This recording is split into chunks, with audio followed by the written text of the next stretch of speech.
Former UK Prime Minister Rishi Sunak is set to join Goldman Sachs as a senior advisor in his first major role since he resigned as Conservative Party leader. Also marking a return to the Wall Street investment bank for Sunak, who spent the early years of his career there from 2001 to 2004.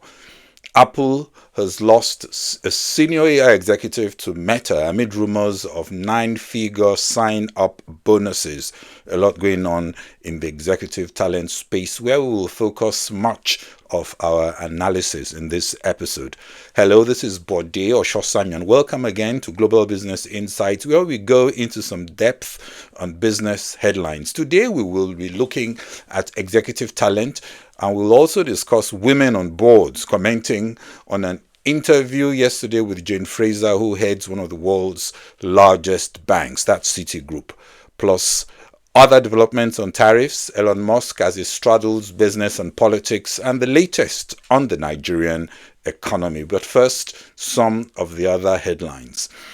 The latest New York Fed survey of consumer expectations reports that as of June, Americans' outlook on inflation 1 year from now is expected to be 3%, which is down from the expected May's 3.2%, so slightly down from what we saw the last month. While the outlooks for the 3 and 5 year ahead horizons is unchanged at 3%. That's for 3-year horizon, and for 5 years, 2.6%.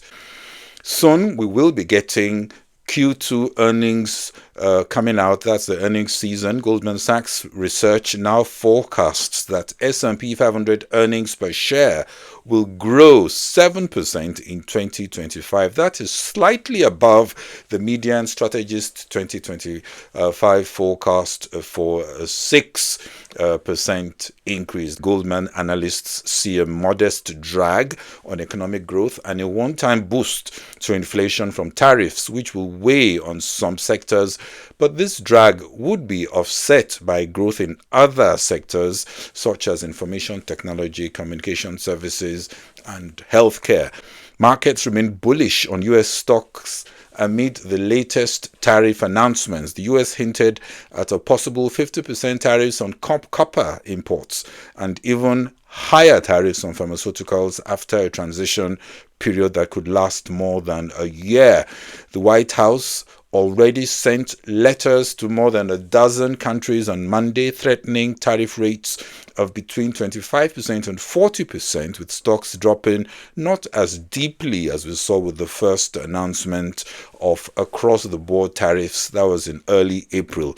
Some may also be concluding that the effect of tariffs won't be as bad eventually, as there is a willingness to keep tariff negotiations ongoing.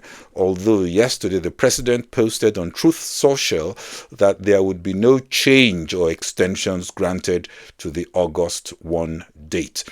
S&P 500 ended at close yesterday, little changed as U.S. tariff policy keeps traders on the edge. European equity markets apparently also was seen shrugging off tariff threats as traders await an update on the EU-US deal. Expansio, a Dubai-based startup founded by Roman Axelrod and Valentin Volkov, got a $250 million fresh funding to work on next-generation contact lenses, aiming for features like night vision, zoom, and real-time health tracking. Those are contact lenses. The investment was led by Opportunity Venture Asia Limited from Hong Kong, who had already backed Expansio before.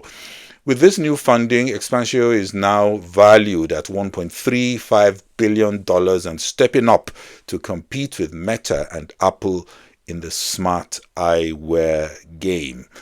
That will be very interesting to see those contact lenses come to the market. Now to our first deep dive, the Dilemma facing Elon Musk. SpaceX is discussing plans to raise funds in a deal which values the company at around $400 billion. And this, as Tesla bulls are now calling on the board to rein in Musk as he moves more openly into US politics and even as he sets up his political party. The market's not so enthusiastic, but Musk has proved naysayers wrong before. Tesla shares dropped to nearly 7% when markets opened on Monday, personally costing Musk $68 billion, later recovering somewhat as markets began to look at exactly what this really means. Investors come from different political persuasions and know too well that a CEO regularly dueling with the president cannot be a safe space to play in, especially where companies like Tesla, SpaceX, and other ventures need to succeed more in competing for large public sector contracts than winning arguments with the president. Musk has largely downplayed all the recent bad news, saying the company's future rests on robots, artificial intelligence, and self-driving taxis. But others warn that this foray into politics could be a fig leaf to cover much more serious operational challenges he may be facing. Investor and analyst Dan Ives, for example, said he fears that having a beef with Trump could cost the company around $1 trillion opportunity in autonomous vehicles alone. And having been a Democrat, Republican, and now independent, Musk may eventually get bored with his latest experiment as he rediscovers the inherent unappealing characteristics in all political arrangements with all the ugly compromises. Musk most likely will eventually be satisfied to having a voice that continues to have strong influence in US politics while putting his talent more to work in consolidating the strength of his businesses, or at least that will be the hope of those still clinging to Tesla shares. Our next deep dive is on developments in the executive talent space. Chief Executive Officer of Citigroup, Fraser, in an interview, said that despite conscious and less conscious cultural biases against women in the C-suite, she would rather urge companies to focus on the strong business case for fair representation of women on the board and in key roles. It is also clear that more successful organizations have made diversity a key pillar in their culture, even before it became the fad. Fraser adds that there is no shortage of talented women to fill the key roles that executives need to fill. Winning organizations and boards have structures that can detect biases, whether it means cautiously using quota targets or simply widening the recruiting net to have a wider base for consideration, and importantly, correcting practices that make it more difficult for women or other underrepresented groups to have a fair chance at pursuing a career and rising to the best that they can be.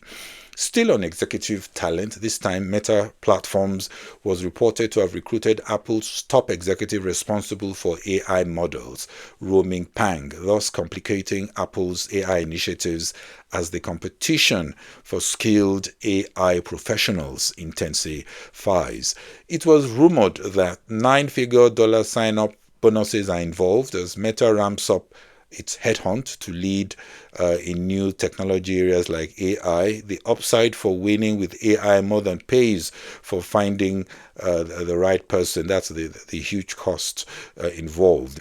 Meta has also hired Yuanxi Li from OpenAI and Anton Bacton from Anthropic PBC alongside numerous OpenAI researchers. Beyond the good pay, companies are under pressure to hold on to strategic talent, especially amid shortages and aggressive competitive moves.